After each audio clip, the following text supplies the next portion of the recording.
नमस्कार, मी आलेलो आहे सुनील श्रीकृष्ण रोहनकर यांच्या घरी.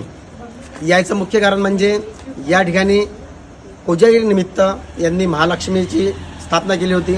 ज्यावेळेस परी नावाची मुलगी सकाळी 6 वाजता उठली त्यावेळेस तिच्या अशा निदर्शन आलं की दोन्ही महालक्ष्मीच्या बहिणी आहेत त्या एकमेकांसोबत एकमेकाला बघून ह्या बोलताना तिने बघितलं.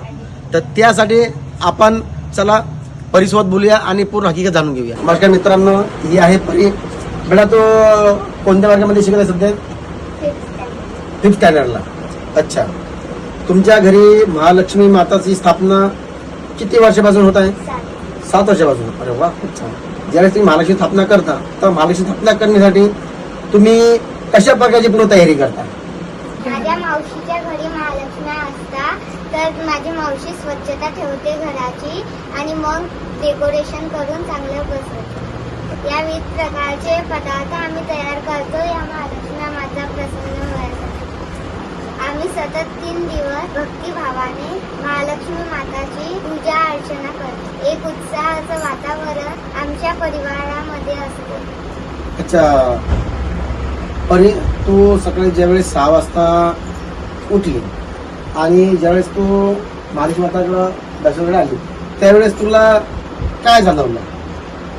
मला समजतच कळलंच नव्हतं की मी काय करू. मग मी मम्मीला उठवलं आणि सांगितलं की मम्मी या महालक्ष्मी गप्पा गोष्टी करत होत्या आणि हसत होत्या. मग त्याच्यानंतर तुला काय जाणवलं, फरक काय जाणवला कालच्या ज्या महालक्ष्मी बसलेल्या होत्या आणि आज सकाळी जेव्हा तुम्ही बघितलं तुला काय फरक जाणवला? मी बघितलं की काल अशा पुढे अशा शिट्या बसलेल्या होत्या आणि सकाळी की नाही मग मी बघितलं तर पुढे अशा एकामेकाशी बोलत. अरे काय हुशार म्हणजे बा, शिकायला लागलं. ही होती परी. इतक्या लहान वयात तिला महालक्ष्मी माताने एवढा मोठा आशीर्वाद दिला. लोकांचं आयुष्य निघून जातं परंतु असा योग लवकर येत नाही. तर चला आपण परीच्या मावशीला विचारूया की ताई, ज्यावेळेस तुम्हाला परीने सांगितलं की महालक्ष्मी माता या एकमेकात बोलत आहेत हसत आहेत त्यावेळेस तुम्हाला सर्वप्रथम काय वाटलं? मला म्हणजे पहिलं तर सुचलंच नाही की काय करायचं.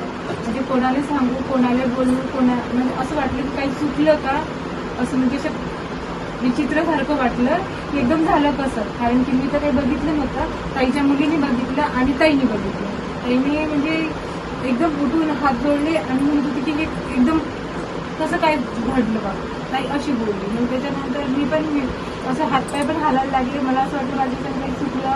मग माझ्या घरच्यांना उठवायला गेली आणि ते पण खाली आले. माझ्या सासूबाईंना फोन लावला, माझ्या आत्यांना फोन लावला की तुम्ही सर्वजण इकडे या. मग माझ्या घरी सर्वजण आले आणि त्याच्यानंतर सगळेजण हात जोडून उभे राहिले, प्रार्थना केली आणि मग अशी एक एक चर्चा वाढत गेली.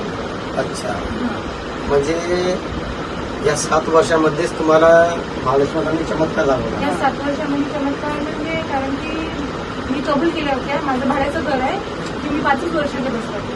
तर माझे 5 वर्ष पूर्ण झाले होते. 1 वर्ष आम्ही नदीवर विसर्जन करायला गेलो होतो तर विसर्जन झालं नाही. ज्यावेळेस 1 तास आम्ही तिथं थांबलो त्याच्यानंतर मग आणि महालक्ष्मी नदी म्हणजे अशाच होत्या. तर त्याच्यानंतर आम्ही दोघांनी नागपासून केली बनले तर आम्ही दरवर्षी तुम्हाला बसू पण आम्ही त्यांनी जसं झालं तसं करू. तर त्यात लगेच विसर्जन झालं आणि त्याच्या पुढच्या वर्षी मग आम्ही थोडा छोटासा कार्यक्रम केला पण यावेळेस खूप सारी गेली. पहा मित्रांनो, ज्यावेळेस 5 वर्ष कंप्लीट झाल्यानंतर या ज्यावेळेस महालक्ष्मी माताला विसर्जन करायला गेल्या होत्या 5 वर्षांनी कबूल केल्यामुळं त्यावेळेस महालक्ष्मी माता विसर्जित नाही झाल्या. त्या तशाच त्यांनी जसं ठेवलं होतं नदीमध्ये डुबवायचा प्रयत्न केला तर त्याच पद्धतीने त्याच कडे त्या उभ्या होत्या. परंतु ज्यावेळेस त्यांना लक्षात आलं की महालक्ष्मी माताची आपल्या घरून जायची इच्छा नाही आणि त्यांनी ज्यावेळेस नाक घासलं की महालक्ष्मी माता मी पुन्हा तुम्हाला दरवर्षी बसवत जाईल, माझ्या परीने जसं होईल तसं मी माझ्या परीने करत जाईल. कारण मी सामान्य कुटुंबातले आहे, मी भाड्या घरात राहते, एक गरीब व्यक्ती आहे, तर माझ्या परीने जसं होईल तसं म्हणून त्यांनी महालक्ष्मी बसवायला पुन्हा सुरुवात केली.